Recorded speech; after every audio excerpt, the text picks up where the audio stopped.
Part of the reason I started this channel is that I want you to be rich. I want you to have more money than your needs demand. But is that all there is to living a rich life? In my opinion, I would say it's not.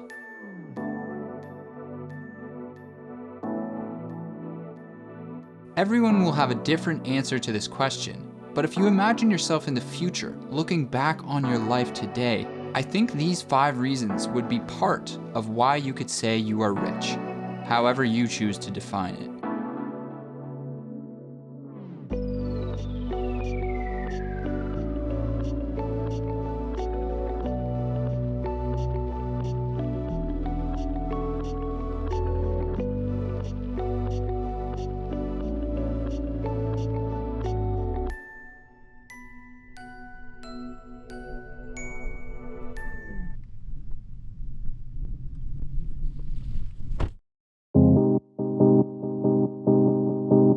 Last weekend, Justine and I took a road trip out of the city to go visit my grandparents on Manitoulin Island. Fun fact, Manitoulin Island is actually the largest freshwater island in the world. And it's one of Ontario's best kept secrets, so let's keep this quiet.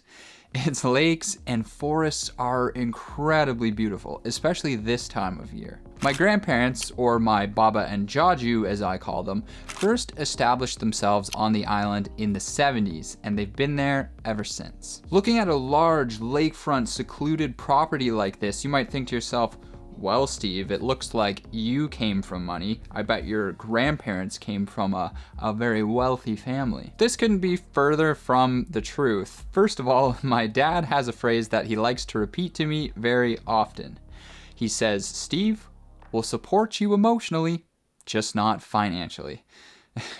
It's a good one. I'll have to save that for if I have kids one day. As for my grandparents, well, I call my grandparents on my mother's side Baba and Jaju because my Jaju, or grandpa, is Polish.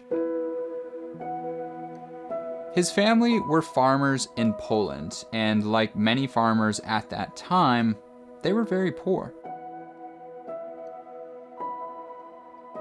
Over the dinner table, my Baba and Jaju told us stories of how they tried to just get by when they were trying to build a life in Canada. His parents did not have running water, so he was born in the house next door where they had running water. The bathtub was a tin tub in the kitchen. We had on those Saturday night, was filled with water. My mother bathed first. I was second because I was the oldest. Yeah, it was. That was the prominent way. And my mom was saying today, because she remembered a funny story about, I think, Jaju using a coffee pot for more uses than just make coffee with. Yeah, they cooked wieners. They boiled eggs, and they made coffee. Boil eggs in a coffee Now, pot. did they have craft dinner in those days? Or cheese whiz. No cheese whiz. If cooking wieners in a coffee pot because you didn't have the appropriate cookware isn't problem solving, then I don't know what is. This is one of the things that I find most inspiring about talking to people who lived a generation or two ago. They faced such adverse environments, and yet they persevered through it all. Not only did they persevere, more than that, they built this abundant world that we have inherited today. And so, when you look back on your life, will you be able to call yourself a problem solver?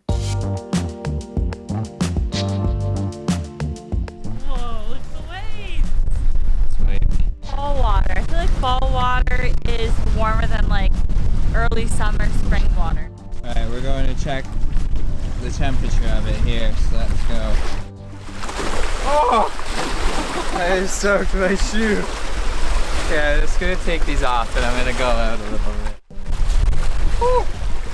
Whew. Whew. It looks like it's about... Here, I'll bring it up close before it changes probably. It looks like it's like 11-ish. 11 Celsius. But I think that's based on what I remember hearing from Andrew Huberman on the Huberman Lab, I guess Huberman is his last name, how to pronounce it, I'm not sure.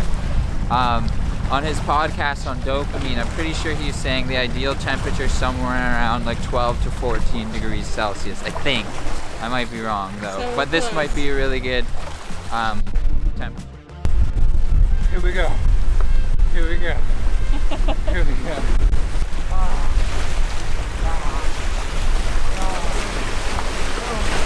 I'm zoomed in.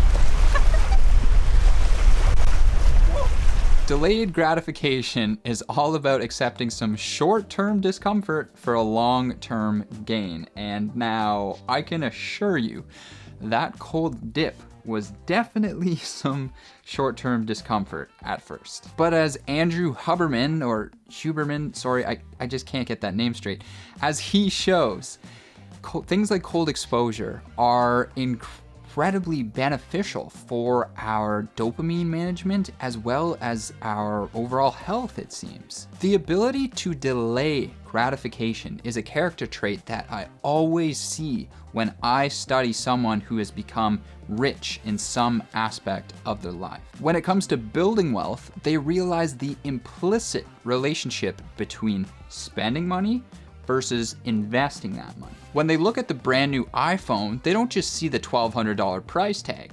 They see the opportunity cost of that $1,200.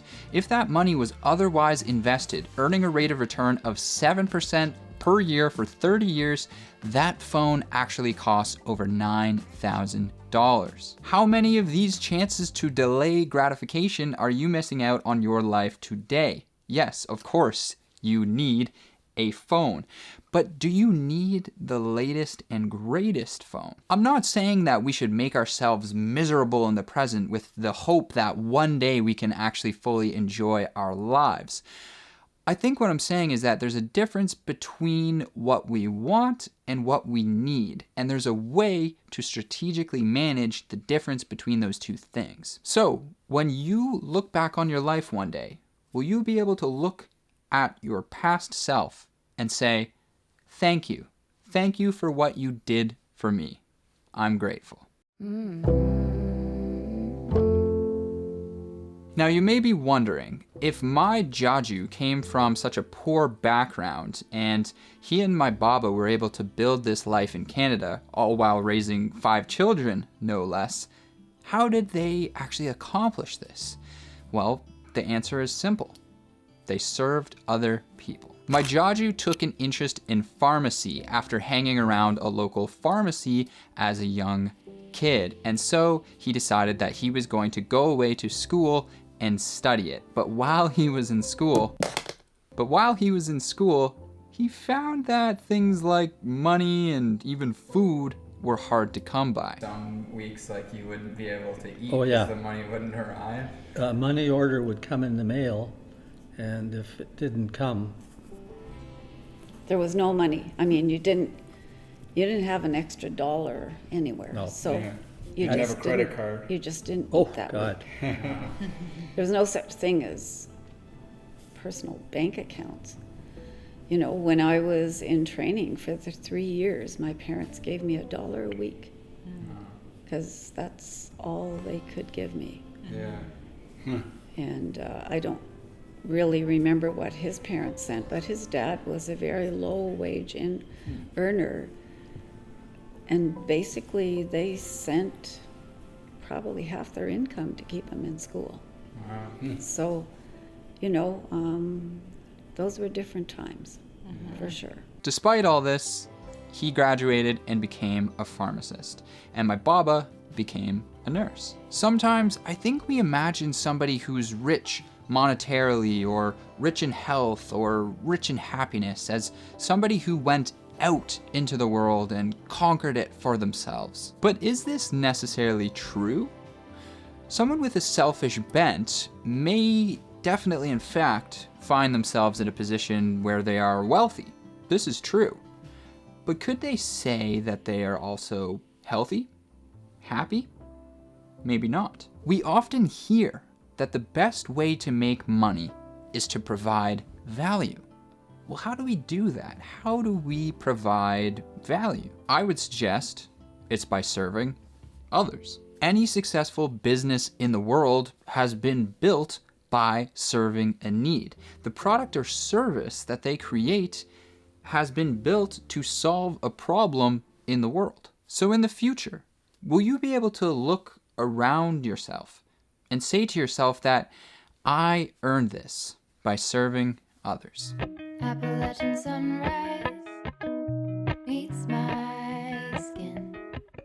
Last year, I made a video about an incredible man, the $8 million janitor. His name was Ronald Reed. Now, if you haven't seen that video yet, I'll put a card up to it. One of those spots. Still new to some of these features. I'd encourage you to check it out. Ronald was a janitor, and despite earning a modest income over his entire life, he still somehow amassed a fortune of $8 million by the time that he passed away. And when he passed away, he donated pretty much all of that money to things like his local hospital and library. How on earth did he do this? Well, it turns out he didn't do anything crazy. In fact, he actually did something very simple. But he did it again and again and again and again and again. Ronald took a portion of his paycheck and invested it into blue chip stocks, some of the largest and best companies of his day. Each investment wasn't much, but because he was so consistent over such a long period of time, the results were just mind-boggling. Have you ever stuck to something in your life consistently over a decent period of time? If you did, you probably noticed some pretty good results from that, right? I recently started taking piano lessons about a month ago, and I'm pretty happy with where I've gotten to now. But part of me always thinks I've only been doing this for a month, and so what if I took piano lessons when I was a young child? Where would I be today? And anyone who's watching whose parent forced them to play piano at a young age, if you still play today, you're probably looking back and saying, you know what? I'm actually glad they did that. Well, what can you start and commit to today? I know Ronald Reed set the bar pretty high, but who's up for the challenge? This is the pharmacy my Baba and Jaju bought in my small hometown. Back then, there was very few shops here, and this was one of them. It was a big risk financially for them to take this on, but they knew they wanted to serve the community. So they worked tirelessly to make it a pharmacy they were proud of, and one that the community was proud of. And through doing this, they did something important. They became owners. True wealth is not built just by the money that you earn. It's built by acquiring assets. Now, this leads to a lot of the confusion when we look at somebody like Elon Musk or Jeff Bezos, and we imagine them just having piles of cash lying around. Now, it may be true that maybe some of those people have a lot more cash than you and I, but the vast majority of their wealth actually isn't in cash. They don't just have a whole bunch, they don't have billions and billions of dollars of disposable cash. That wealth is in the ownership of their very valuable businesses. And fortunately today, for people like you and me, owning assets has become so accessible. This is the greatest time in history for everyday people to be able to own and acquire assets. Now, stocks is a very obvious example of this. It has become extremely simple to purchase your own stocks today, but it doesn't have to stop there. There's a whole wide world of assets out there that you can purchase and own for yourself. So once again, I want you to be rich. I genuinely do. I want you to be rich in health. I want you to be rich in wealth.